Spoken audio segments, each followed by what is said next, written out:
Bonjour à toutes et à tous et bienvenue dans 101%. Aujourd'hui la critique de Murdered Soul Suspect. Ensuite Metal Missile et Plastic Gun sur Spider-Man. J'adore Spider-Man.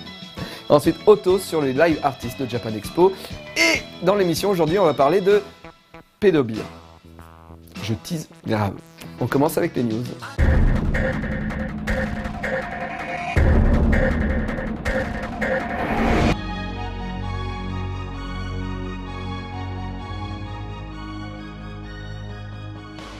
Là on est sur le stand Warner Bros, donc c'est bien, on a évidemment la possibilité de jouer à Batman Arkham Knight, donc on est très curieux. L'air de rien, je suis venu en voiture moi, parce que bon, on a loué une voiture, je l'ai garée derrière, donc c'était un accès plus rapide au stand de la Warner, donc ça c'est plutôt cool. J'espère que personne ne va la piquer, donc, parce que là on va foncer, on va essayer de jouer un maximum de jeux. Bon, il n'y aura pas trop de hands-on, parce que clairement Batman, Mortal Kombat X, on ne pourra pas filmer, ils sont présentés à l'intérieur, donc les gens qui se baladent sur le stand n'y ont pas accès. Et on pourra pas filmer, mais on va faire de l'interview et on pourra faire des comptes rendus à l'écrit et on espère que ça va être très bien. Ouais, juste non, tu m'as surpris avec ton intro, je m'attendais pas à ça. C'est très bien Thierry, il n'y a pas que ça, il y a aussi Gauntlet, il y a Lego Batman 3 qui est présenté, qu'est-ce qu'il y a d'autre voilà, il y a un 5e jeu. Faut se méfier parce qu'en fait Warner distribue Dying Light et The Witcher 3 aux États-Unis, ce qui n'est pas du tout le cas en France. Donc faut pas ça ne nous empêchera pas d'y jouer non plus, évidemment. Mais c'est pas distribué en France. Voilà, on se retrouve pour parler des jeux. On commence avec Lego Batman 3, annoncé peu de temps avant le début de l'E3 par TT Games et la Warner. Jouable sur le stand Warner, Au-delà de Gotham se distinguera d'abord par son contexte, le Dark Knight quittant Gotham pour partir dans l'espace accompagné d'autres super-héros DC Comics afin d'empêcher Brainiac de détruire la Terre.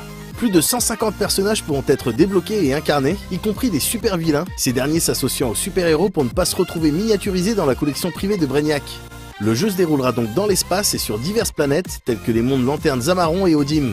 Avec un pareil background scénaristique, les développeurs de TT Games vont pouvoir s'en donner à cœur joie et peut-être enfin nous offrir un jeu Lego susceptible de bouleverser une formule devenue un peu trop plan-plan.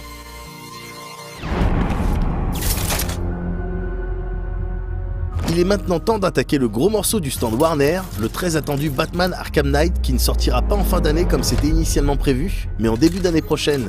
Malheureusement, nous n'avons pas pu filmer le hands-on qui nous a permis d'essayer longuement le jeu de Rocksteady sur le salon. En revanche, nous avons pu filmer l'interview du démonstrateur, qui n'était autre que le lead character artist de Batman Arkham Knight, la personne responsable donc du look de Batman, de l'épouvantail, mais aussi du tout nouveau personnage créé par Rocksteady avec l'accord de DC Comics, le fameux Arkham Knight. Mais avant de nous intéresser au personnage, parlons un peu de la nouveauté de ce nouveau jeu Batman, la présence de la Batmobile que l'on peut transformer en une demi-seconde en une véritable machine de guerre. As you said, the Batmobile has two modes, Pursuit mode and Battle mode, and they are very different.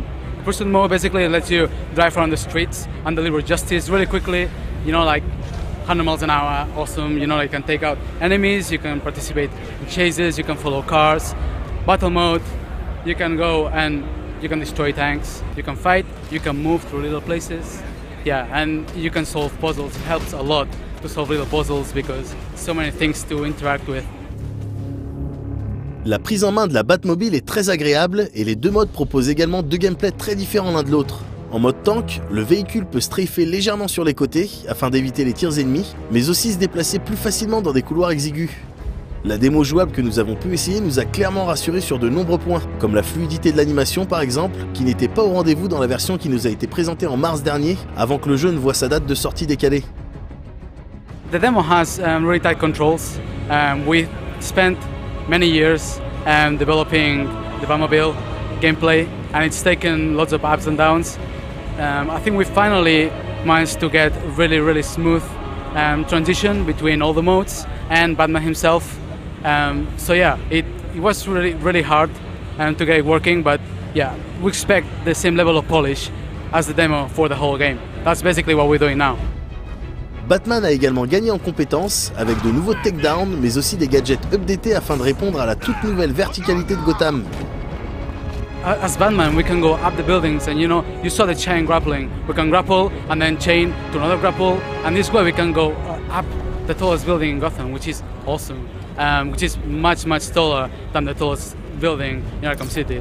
But also, yeah, there's the Batmobile, it just owns the streets. So if you want to go fast from one place to another, you can glide, but I would recommend using the Batmobile if you can, because obviously it's much faster, and yeah, you can just go through undisturbed unless there are tanks, and you know, you have to see, you have to play the game. There's a lot to see, a lot that we haven't shown yet. Il est vrai qu'en l'état, la Batmobile était déjà impressionnante. On pouvait la contrôler à distance, l'utiliser pour arracher des éléments du décor, voire plier le bitume pour créer un tremplin de toutes pièces, ou encore projeter Batman à travers les airs. D'une pression sur la gâchette gauche, on pouvait l'appeler où que l'on soit. Man and machine are connected with one button. It is like you never have to remember where you park the car. Like the car is always knows where you are, and that's like a great advantage.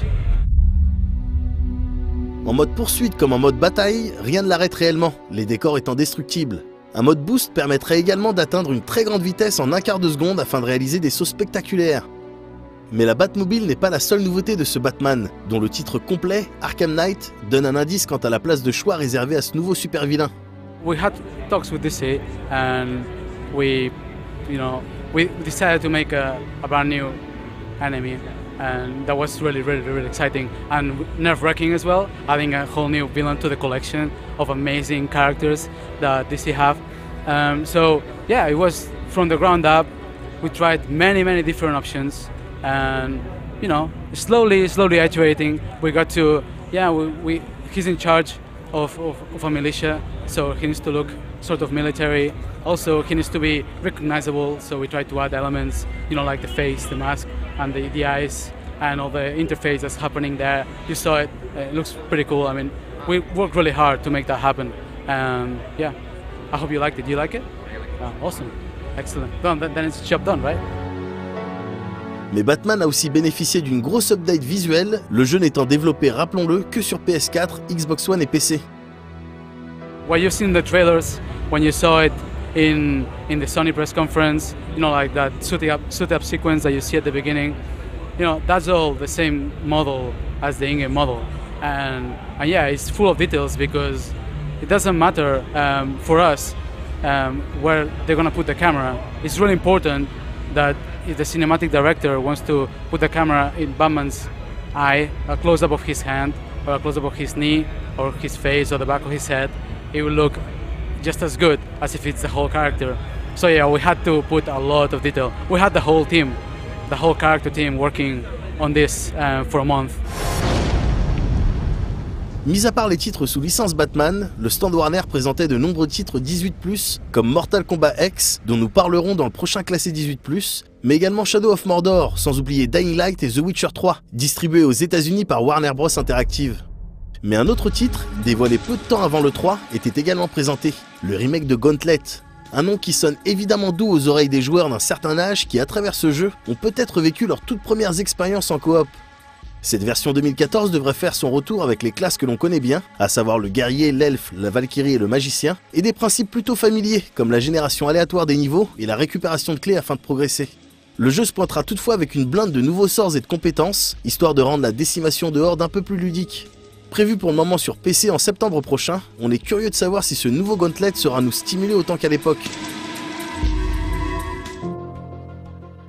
On change maintenant de stand pour passer chez Activision, qui a privilégié comme l'année dernière un stand fermé abritant les présentations du prochain Call of, mais aussi de Destiny. Le prochain Space Opera des créateurs de Halo était présent sur de nombreux stands de l'E3, celui d'Activision bien sûr, mais également celui de Sony, le jeu ayant fait l'objet d'une présentation exclusive sur PS4 lors de la conférence. Bungie et Activision ont en effet annoncé un bundle exclusif à la console Sony, avec le jeu, une PS4 blanche et un abonnement de 30 jours au PlayStation Plus, qui sera nécessaire pour apprécier Destiny en multi. Le multijoueur d'ailleurs, comme cela a été annoncé précédemment, sera totalement transparent, les joueurs ayant l'opportunité de rencontrer d'autres gardiens durant leurs aventures, afin de leur demander de l'aide, de leur prêter main forte, à moins qu'ils ne décident de jouer les loups solitaires. En rejoignant d'autres joueurs, il sera possible de former une Fire Team, qui pourra alors accepter des quêtes spécialement prévues pour cette config. Le PVP sera également géré dans des zones dédiées de l'univers via un matchmaking dynamique. Mais le plus simple serait sans doute de vous faire votre propre idée via la bêta de Destiny prévue pour le 17 juillet prochain pour tous les joueurs ayant précommandé le jeu. Dans la limite des codes disponibles, celle-ci sera d'abord ouverte aux possesseurs d'une PS4 ou d'une PS3 et peu après aux joueurs Xbox One ou 360. Le jeu, lui, s'avère très ambitieux, avec la possibilité d'utiliser son propre vaisseau spatial pour aller explorer d'autres planètes comme la Lune, Mars ou Vénus. Si on ne pourra pas le piloter, il sera néanmoins totalement customisable, comme son avatar bien sûr, mais aussi ses armes et son véhicule terrestre.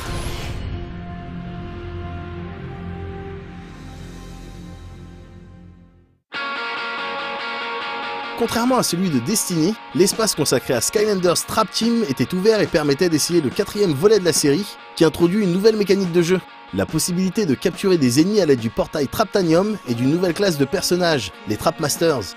Une fois capturés dans des cristaux spéciaux, ces ennemis viendront rejoindre votre équipe et pourront être joués. Un titre clairement prometteur, présenté à quelques pas du stand Disney et de son concurrent numéro 1, Disney Infinity 2.0. La fin d'année promet d'être musclée côté figurines, Nintendo ayant également introduit à l'occasion de cette E3 le concept Amiibo, qui permettra d'utiliser des figurines sur la zone NFC du gamepad Wii U. Le premier jeu à en tirer parti sera Super Smash Bros sur Wii U, qui sortira le 3 octobre prochain. On se retrouve très vite dans 101% pour la suite de notre couverture de l'E3.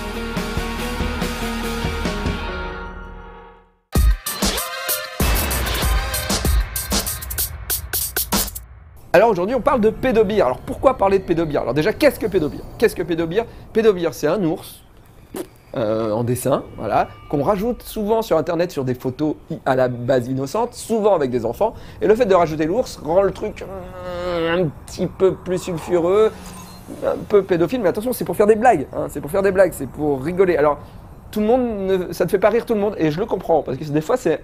Moi, en cherchant, j'ai tapé pédobir et j'ai trouvé des photos où même moi, Davy Mourier, en les voyant, je faisais ça, je l'aurais pas fait. Voilà. Bon, alors c'est pour faire des blagues et se moquer des pédophiles.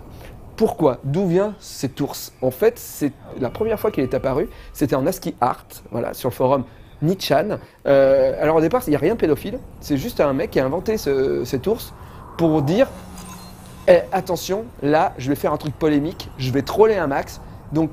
Il a mis le petit ours en disant ça va troller, et l'ours en fait il fait comme ça, il arrive un peu comme ça, vous voyez, genre attention, ça va foutre le bordel, voilà. Et après d'autres gens l'ont réutilisé. Mais on regarde maintenant la critique, et je vais te demander Cédric à la régie de je ne sais pas, on regarde la critique de jeu, très bien.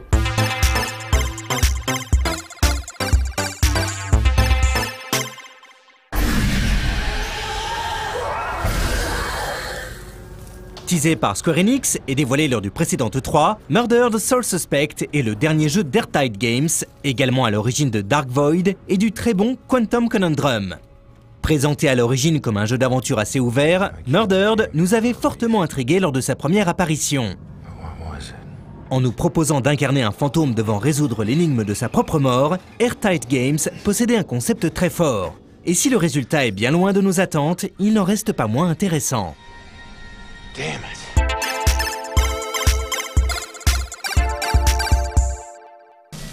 Salem est une de ces villes nourrissant bon nombre de mythes depuis des siècles. Connue pour sa fameuse chasse aux sorcières, c'est également le cadre de Murdered Soul Suspect.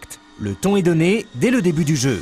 Ronan, le personnage principal, meurt dès les premières minutes de l'aventure en tentant d'arrêter un serial killer.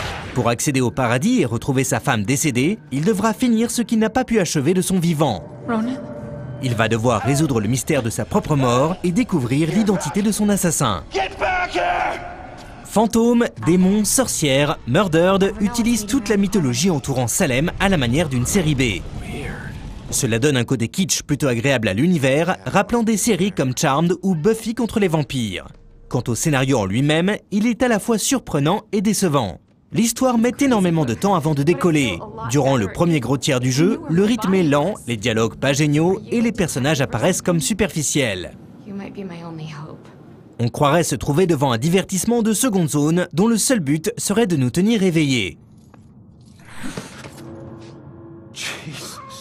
Puis à la fin de ce premier tiers, d'environ 2 heures, Murdered gagne subitement en consistance. Le personnage principal, Ronan, révèle sa profondeur. Cet ancien délinquant devenu policier grâce à sa belle famille est étonnamment bien écrit, crédible et touchant. Chose encore plus rare, les personnages secondaires ont bénéficié du même soin. Que ce soit la belle famille de Ronan ou Joy, son sidekick, ils ont tous bénéficié d'une grande attention, traduite par une profondeur ne pouvant que nous toucher. La relation entre Ronan et Joy, une médium en pleine crise d'adolescence, porte le titre à bout de bras. Et les dialogues entre ces deux forts caractères sont crédibles, bien écrits et surtout savoureux. Leave me alone! Quant à l'enquête en elle-même, elle démarre doucement pour gagner petit à petit en originalité et en consistance, aboutissant sur un final assez inattendu que l'on se gardera évidemment de révéler. Un gros bémol néanmoins, la localisation française proche de la catastrophe. Sur console, les voix anglaises ne sont pas disponibles sur un jeu acheté en France. Envisagez donc de passer par l'import ou de jouer sur PC, les dialogues constituant un des éléments essentiels de Murdered. Il serait également dommage de se priver des voix originales, tant les acteurs ont fait un travail remarquable. Ils ont parfaitement réussi à saisir l'ambiance du jeu dans leurs intonations, en mélangeant parfaitement le kitsch et le touchant.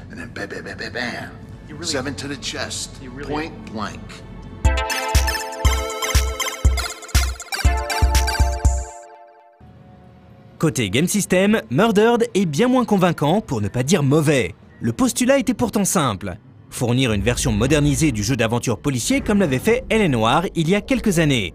En l'état, l'aventure se découpe en plusieurs phases types, dont la majorité n'est pas convaincante. Le plus gros morceau se présente comme de l'aventure proche du point and click dans ses mécanismes. Chaque scène de crime doit être minutieusement inspectée afin de trouver tous les indices pour ensuite les relier entre eux via une énigme finale. Le problème de ces phases, c'est qu'elles n'impliquent pas du tout le joueur. À part tourner encore et encore dans la pièce à la recherche d'objets, il n'y a rien à faire et les quelques énigmes à résoudre sont enfantines. Et surtout, l'échec n'est pas sanctionné. Se tromper lorsque l'on doit déduire l'ordre des événements n'a aucune incidence, à part sur un pseudo-score visible en bas de l'écran. Qu'on essaie de les considérer comme proches d'un L.A. Noire ou à l'inverse comme descendants des point and click, ces phases d'aventure sont majoritairement ratées de par le manque d'implication demandé aux joueurs. Elles se laissent néanmoins suivre, les dialogues les ponctuants étant très plaisants. Nous ne pouvons malheureusement pas en dire autant des phases d'infiltration que nous qualifierons poliment de calvaire. Lorsque des démons apparaissent dans une zone, vous devez vous cacher dans des trous de fantômes. Vous glissez derrière eux et les éliminer via une QTE. Ces phases sont répétitives, inutiles, frustrantes et surtout très mauvaises. On imaginerait presque ici l'éditeur faire pression sur les développeurs pour qu'ils les rajoutent, afin d'avoir des séquences d'action à montrer dans les trailers. Mais finalement, et malgré leur faible nombre, ces phases d'infiltration gâchent littéralement l'aventure. Heureusement, entre l'aventure et l'infiltration se trouve l'exploration, certainement la meilleure partie de Murdered. Les développeurs ont réussi à varier constamment la progression avec pas mal de petites astuces et une bonne gestion du rythme. Que ce soit gravir un immeuble en possédant un chat, distraire un commissariat en jouant les poltergeists ou utiliser de nouveaux pouvoirs, l'exploration est généralement plaisante. D'autant plus qu'elle est matinée de ces dialogues dont nous avons déjà parlé. Avant de conclure cette partie Game System, nous devons vous parler de la structure du jeu et de la non-exploitation de l'aspect fantomatique du héros. On nous avait promis la possibilité de traverser n'importe quelle surface, de pouvoir entrer n'importe comment dans un bâtiment, d'évoluer dans une structure ouverte. Nous en sommes très loin au final, tant Murdered est linéaire. Les niveaux sont extrêmement dirigistes et la raison invoquée pour justifier l'impossibilité de traverser la majorité des surfaces nous a paru bien fumeuse, ne faisant office que de cache-misère. Le hub central reliant les niveaux semble n'être présent que pour rallonger les déplacements et donc la durée de vie du jeu. Heureusement, les quelques quêtes annexes ici et là sont généralement excellentes, et les nombreux objets à trouver ont pour une fois une utilité en nous éclairant sur le passé des différents protagonistes. Et si le concept d'incarner un fantôme est sous-exploité en termes de level design, il n'en reste pas moins utilisé très intelligemment dans les phases de jeu. L'un des éléments les plus fun du titre est la possibilité de posséder n'importe qui et de lire ses pensées. Une fonctionnalité également très bien utilisée dans certaines énigmes que nous vous laisserons découvrir. He isn't exactly Mr. Cuddly.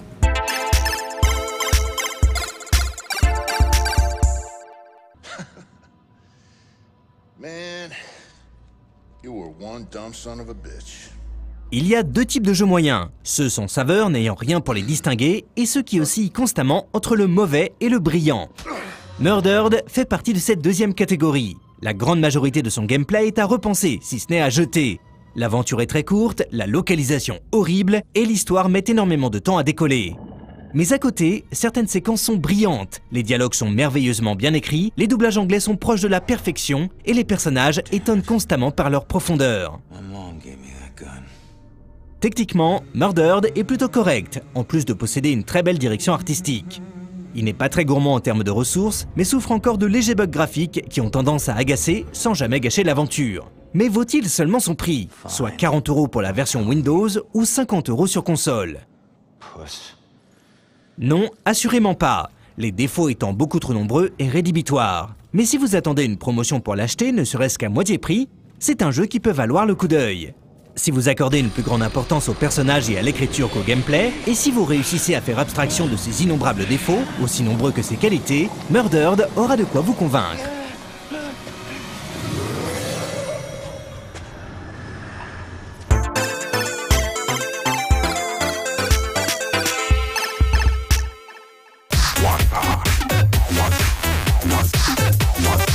Suite de l'histoire de Pédobir. Donc, ça c'était le début de l'histoire de Pédobir, d'accord? Il était juste en ASCII sur Nichan. Mais le forum 4chan s'est emparé de cet ours, mais l'ont transformé plus en personnage animé. En fait, ils ont fait un dessin, voilà. Et ils l'utilisaient surtout dans le forum sur les lolicons pour se moquer des mecs qui aiment bien les animés japonais sur les lolicons. Vous savez, souvent les dessins animés où les filles elles ont des jupes, mais genre, mais tu sais même pas comment tu fais pour pas voir la culotte, puis elles font comme ça. Puis à un moment, tu vois la culotte, mais en fait, la culotte, elle sert tellement. Voilà. Allez, Metal Missile et Plastic Gun sur Spider-Man. Lui aussi, il colle au mur.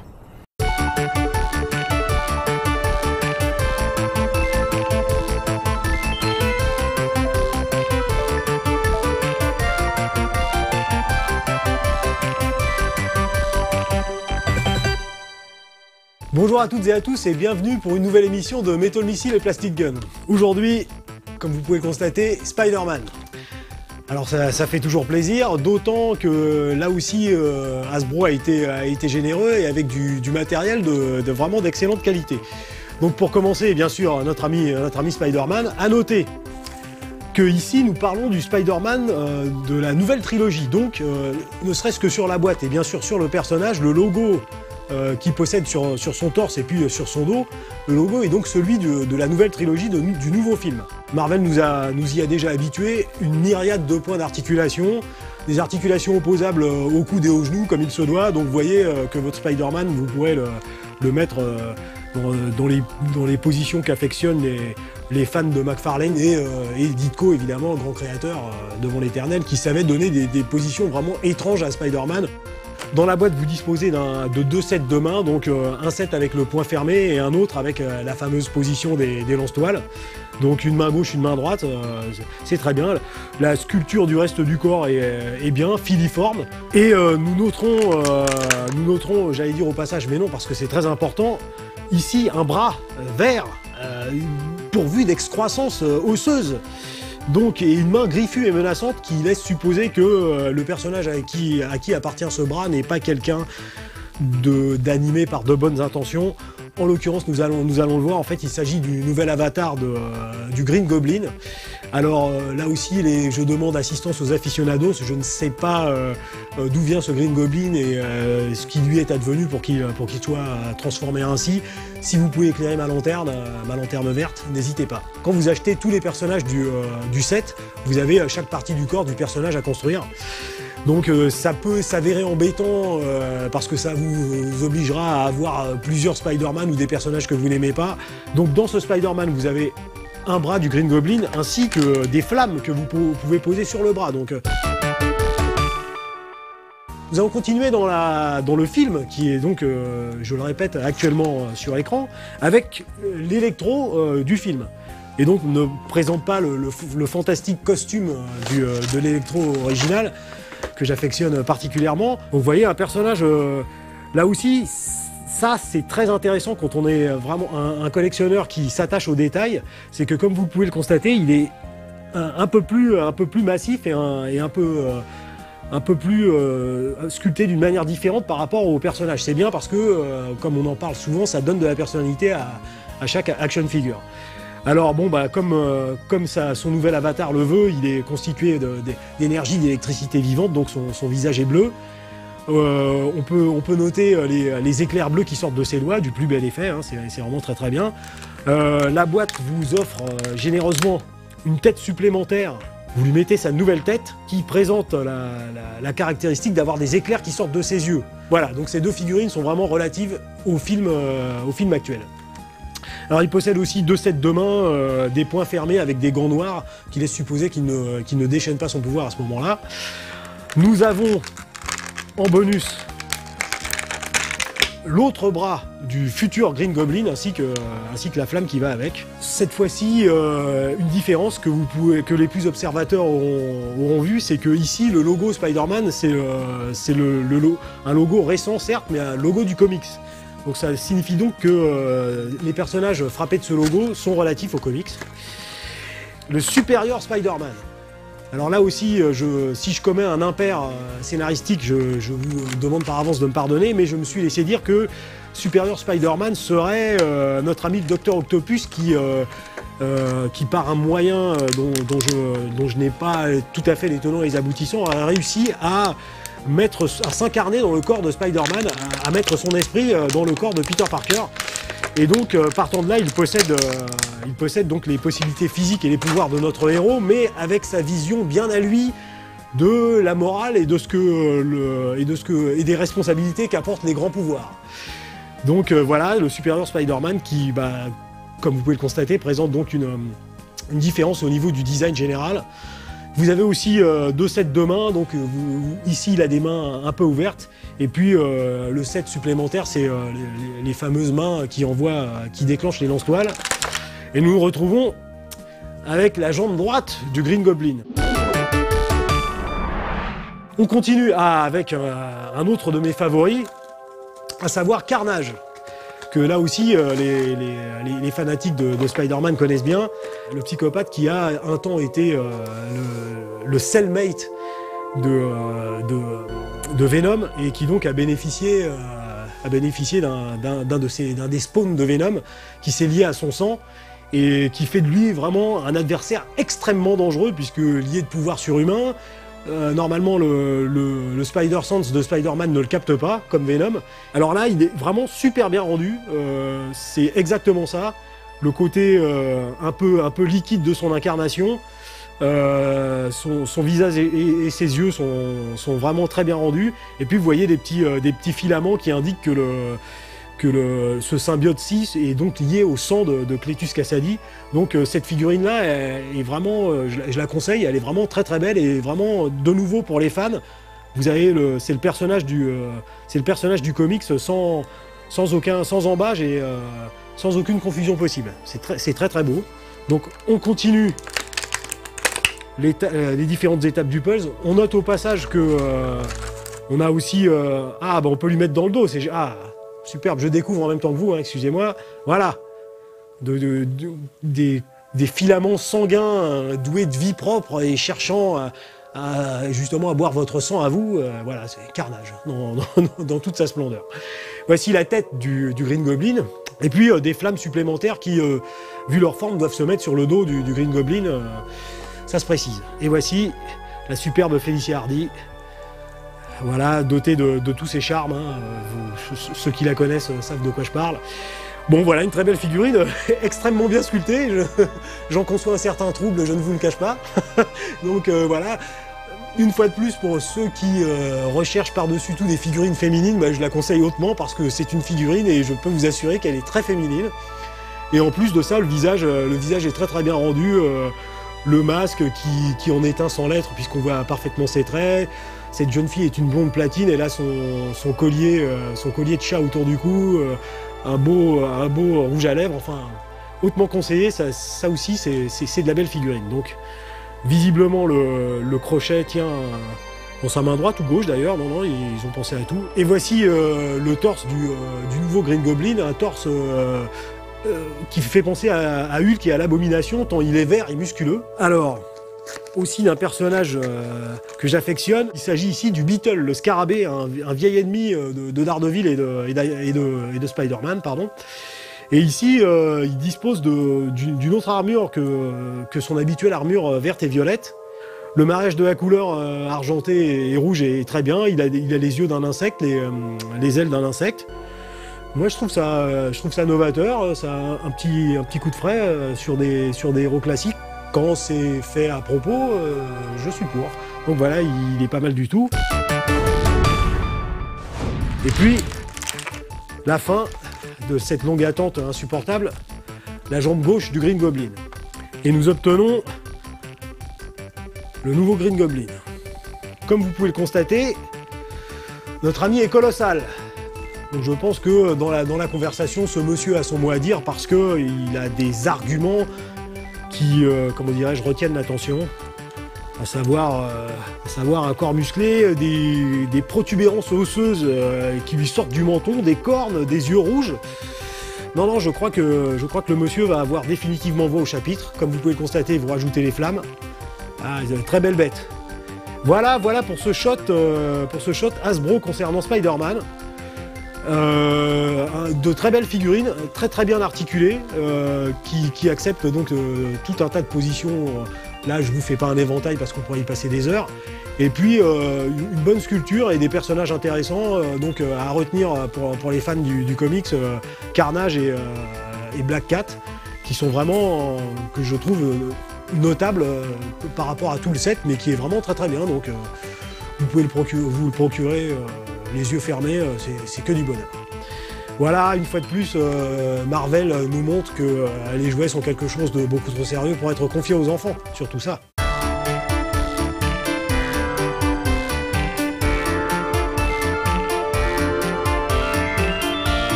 Alors, Pédobeer devient extrêmement célèbre. Alors attention, Pédobeer n'était pas encore pédophile, hein.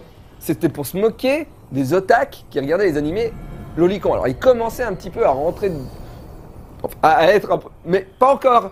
Mais c'est en 2005 que Pédobeer devient le symbole de la pédophilie. Pourquoi? C'est parce qu'en fait, il y a un article qui paraît sur Pédobeer dans l'Urban Dictionary, et c'est là qu'eux, ils disent...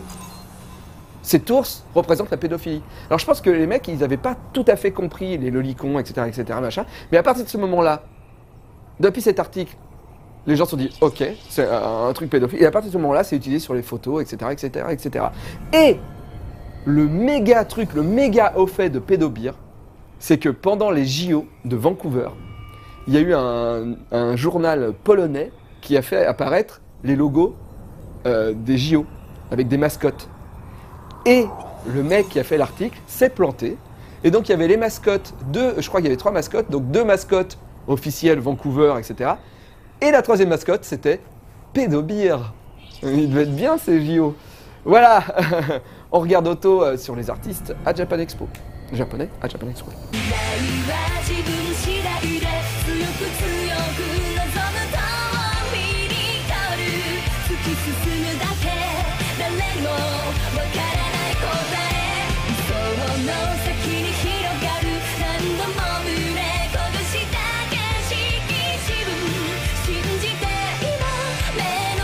Bonsoir à tous et bienvenue dans Otto. Ce soir, une émission encore plus chargée que d'habitude. On va carrément vous présenter 4 artistes différents qui seront à Japan Expo.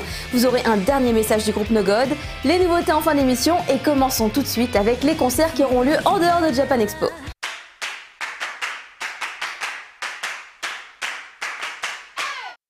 On commence les concerts avec les Baby Metal qui, comme vous le savez déjà, vont investir la Cigale pour le 1er juillet. Le 4 juillet, ce sera au tour de Kamijo de s'approprier une salle parisienne. Ce soir-là, il sera au Divan du Monde, mais quelques heures avant, il sera à Japan Expo pour des dédicaces. Le dimanche 6 juillet, les fans de Dead End, Sug et Sadie ont rendez-vous à l'Olympia pour le Japan Music Fest. Une petite soirée spéciale leur sera consacrée le 28 juin à 22 h sur No Life. On survole la rentrée en septembre et on vous rappelle que le groupe Born et le groupe Lycaon seront en concert ensemble le 13 septembre au Divan du Monde. On finit avec le super groupe Sukekiyo. Il sera en concert le 17 septembre au Divan du Monde de Paris. Et pour info, Sukekiyo c'est Kyo de Dirangray, Yuchi de Cannibalisme, Uta de Nine Gods Blackout et enfin Takumi et Mika de Rentrée en Soi. On va commencer par un groupe que vous connaissez bien, ils reviennent souvent aux conventions Japan Expo, les Ace House Sensei.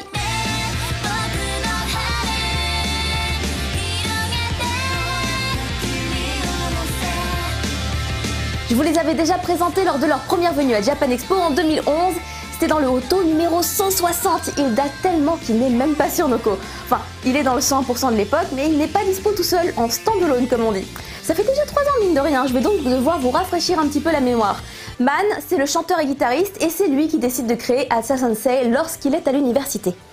Mais c'est en septembre 2005 que les choses se stabilisent et qu'on obtient la formation actuelle du groupe. Comme je vous le disais, vous avez Man au chant et à la guitare, Happy aussi au chant et à la basse, Non à la batterie et Michel au clavier, mais il est aussi le graphiste du groupe.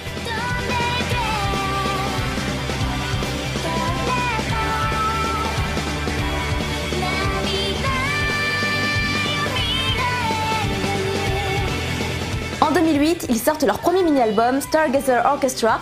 Peu de temps après, ils participent à un festival et leur prestation affiche complète très vite. En 2009, ils sortent Microwave Heartbeat, leur deuxième mini-album tant attendu par une fanbase qui ne cesse de grandir.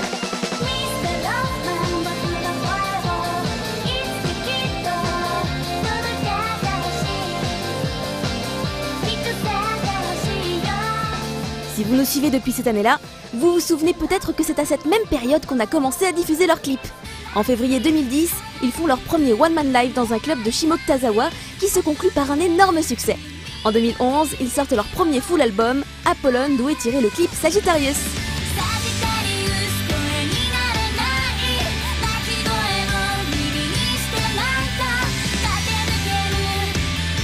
Comme je vous le disais, ils sont souvent venus nous voir. Depuis 2011, ils ont participé à 4 Japan Expo différents. J'espère qu'avec tout ça, ils ont appris quelques mots de français.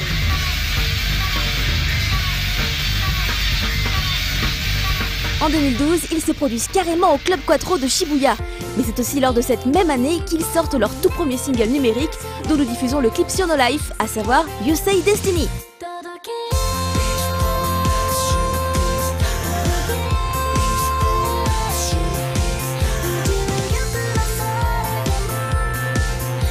Cette année, ils vont de nouveau jouer dans le JE Lifehouse. Ce sera le dimanche 6 juillet et on peut dire qu'ils vont clôturer le festival. Mais surtout, la grande nouveauté, c'est qu'ils vont être les reporters officiels de ce Japan Expo. Hâte de voir ce qu'ils vont faire.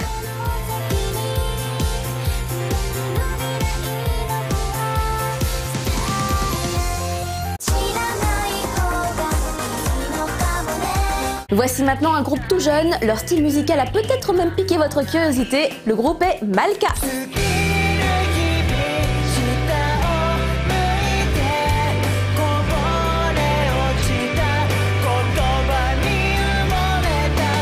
Le groupe se crée en 2011, mais c'est en 2013 qu'il se stabilise dans sa formation.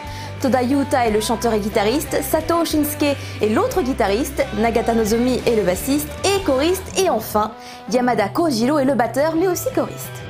Si je vous parlais de leur style musical particulier, c'est parce qu'ils se définissent comme faisant de la valse hardcore. Vous pouvez l'entendre dans le premier mini-album sorti en décembre 2013, PS Homecoming.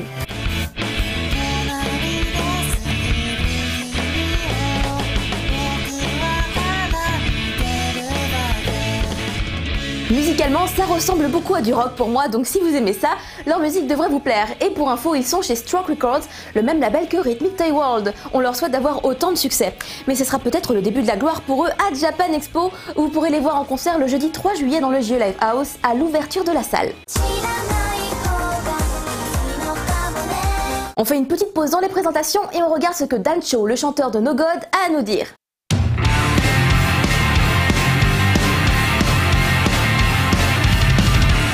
Yeah! No Life ウォッチングの皆さん、またお会いしましたね。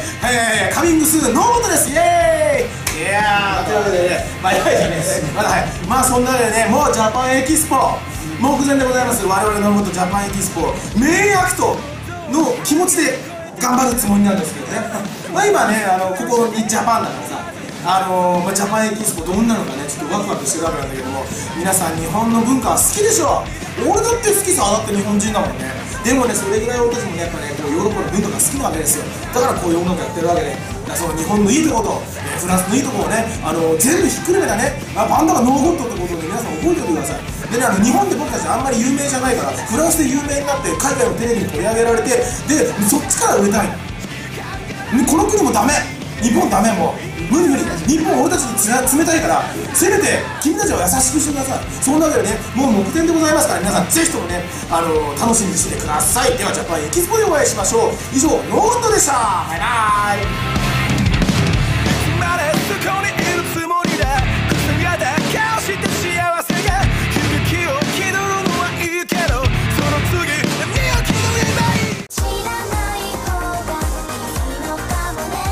Une touche de féminité dans l'émission avec la découverte de ce groupe d'idoles qui nous vient de Numazu, les Orange Ports.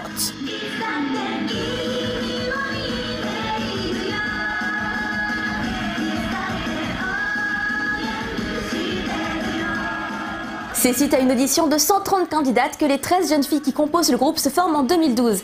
Elles sont toutes âgées entre 11 et 18 ans et bien sûr elles viennent toutes de la préfecture de Shizuoka qui se trouve au sud de Tokyo parce que Numazu, c'est dans Shizuoka. Le concept de ce groupe d'idoles locales, c'est de s'exporter dans le monde entier et de faire connaître leur ville, Numazu. Derrière ce projet, il y a le producteur Yanagiman qui a déjà remporté 3 prix au Japan Record Award et que vous connaissez déjà en tant que compositeur. C'est lui qui a composé Motherland de Crystal Kay, mais aussi Arigato des Funky Monkey Babies et plein d'autres titres aussi. C'est donc normal de retrouver sa patte à travers les titres de Orange Port.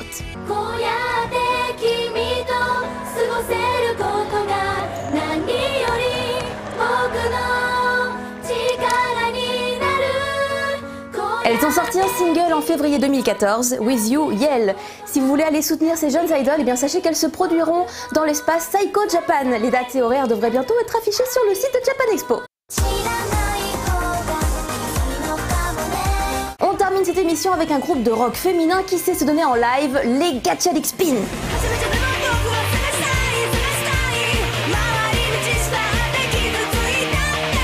Les Gatchalik Spin se forment en 2009. Tout commence par la leader F. Chopper Koga, bassiste et ex-membre des The Pink Panda.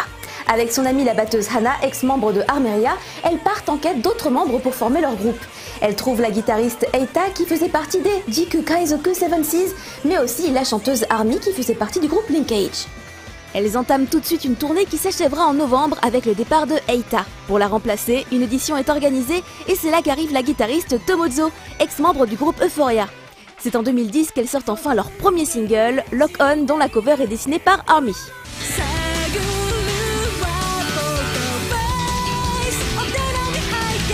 En 2011, elles sortent leur premier mini-album, Virgin A. Quelques mois plus tard, 3 des membres, F. Chopper Koga, Tomozo et Hana, participent au jeu sur PSP Project Diva Extend en tant que motion actrice. Et oui, elles se diversifient pas mal dans leurs activités. En mars 2012, nouveau départ. Cette fois, celui de Army, la blonde flamboyante et surtout chanteuse du groupe. Du coup, durant la tournée de février, c'est Hana et Oreo Leona, claviériste de soutien pendant les lives, qui reprennent les parties chantées. Cette dernière devient très vite un membre officiel du groupe et c'est une ancienne collègue de Tomozo car elle faisait aussi partie des Euphoria. Dès le mois de juin, on les retrouve cette nouvelle formation pour leur 4e single, New Day Rhythm.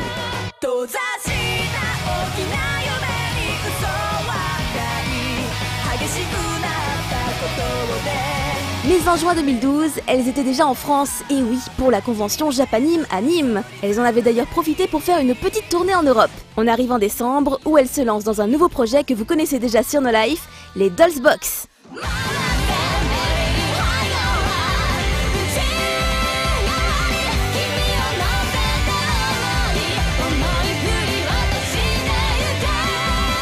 Dolls Box, ce sont les 4 membres des Gatchalik Spin plus la chanteuse Fuki du groupe Lightbringer.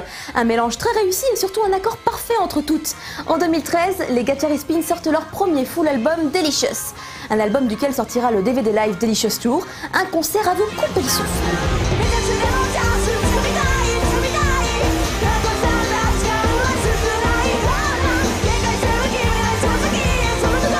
Peu de temps après, la formation va de nouveau évoluer car elles engagent 2 danseuses, Mai et Alissa, les Gacha Gacha Dancers. Comme si leur musique ne vous donnait pas déjà assez envie de danser. En 2014, elles sortent leur nouveau single, Bokudake no Cinderella.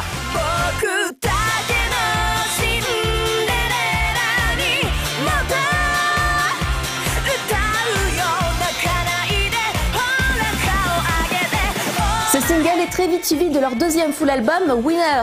Prochaine étape pour les Miss, c'est Japan Expo, qui approche à grands pas. Et si vous voulez vous aussi profiter de tout leur talent sur scène, soyez dans le JE Lifehouse le jeudi 3 juillet en début d'après-midi.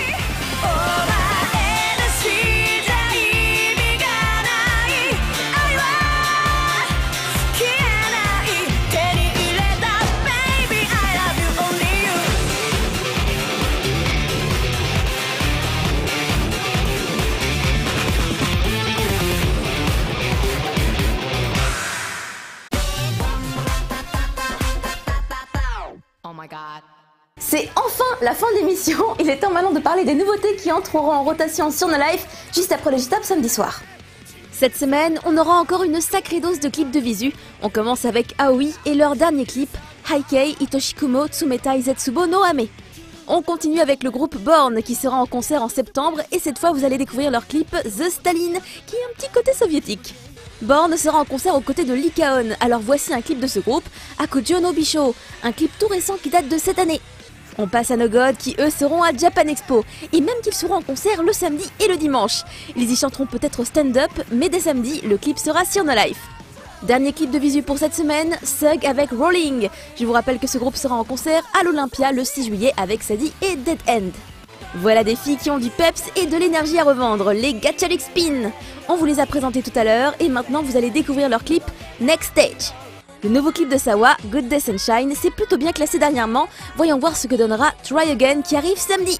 Après le grain de riz, les romanesques nous proposent un titre au clip plutôt bien léché et comme souvent avec eux, plein de roses partout. Tsutawalelele. On passe aux idols maintenant. Les Hi-Fin, groupe du Satoyama Movement qui débarquent sur No Life avec leur clip Kaigan Seiso Danshi. On accueille aussi un titre récent des Up Girls Kakkokali, c'est Enjoy Enjoy qui est sorti il y a quelques mois et qui va vous donner la pêche une fois de plus. Nous avons ensuite Fukuyama Masaharu avec son clip Human que vous aurez en short version. Le groupe Loka sera en concert à Japan Expo et il y a même un nouveau clip qui vient d'arriver, il s'agit de Tsubasa Trigger et le voici déjà sur No Life. Surprise, Yanagi Nagi, la chanteuse de Supercell qui fait son projet solo, sera aussi à Japan Expo. Sa venue a été dévoilée il y a peu et voici déjà un clip qui arrive sur No Life, c'est Tokohana, son tout dernier single en date. Et surtout, il y aura les Man with a Mission. Ça faisait un moment qu'on n'avait pas eu de nouveau clip de nos loups préférés. Et dès samedi, ce sera chose faite. Vous allez pouvoir profiter du clip Evil's Fall ou Evil's Fall qui nous vient de leur 3e album Tales of Pure Fly. Il est sorti en mars, mais il n'est jamais trop tard pour les Man with a Mission. Pensez à voter pour le J-Top. Je vous fais des gros bisous. À la semaine prochaine. Bye bye.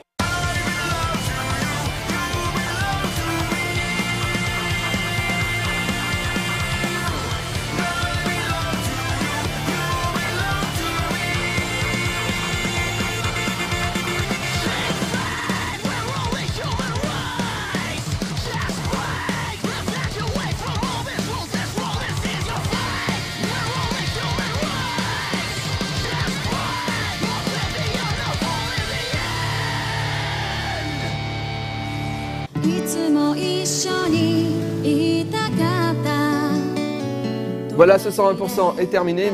Alors, un petit coucou à Erwan et Camille, 56K. Alors, je vous ai peut-être volé un sujet, vous l'avez peut-être déjà fait, je sais pas. Enfin, en tout cas, je trouvais que Pédobir, ça collait à mon humour. Donc voilà. Un autre truc, vous n'avez pas vu Thomas dans mes 101%, vous ne verrez pas les prochaines fois non plus. On le fera à la rentrée, la suite des Doctor Who. Parce qu'en fait, il ne pouvait pas tourner, on n'a pas trouvé le moment pour tourner. Mais vous aurez la suite des Doctor Who dans 101%. Voilà, ne vous inquiétez pas, ça va arriver. Allez, à bientôt, ciao.